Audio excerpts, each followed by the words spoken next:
دنیا میں محفوظ ترین سمجھے جانے والا سفر پاکستان میں غیر محفوظ بن گیا ہے۔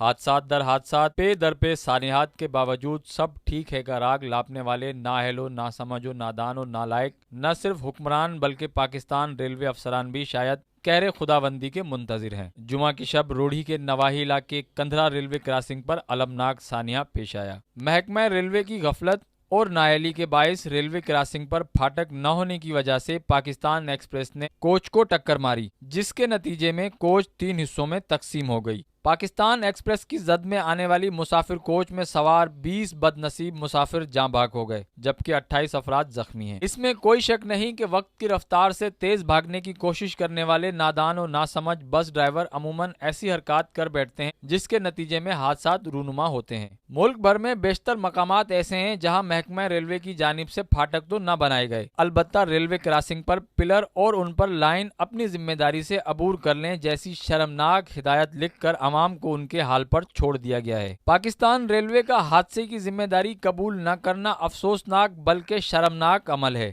لہٰذا حکومت کو چاہیے کہ اپنی نااہلی اور مجرمانہ غفلت میں ملوث افسران اور حکمران کو سزا دینے کی مثال قائم کی جائے تاکہ مستقبل میں ایسے حادثات پر قابو پایا جا سکے۔ The mirror team, Pakistan.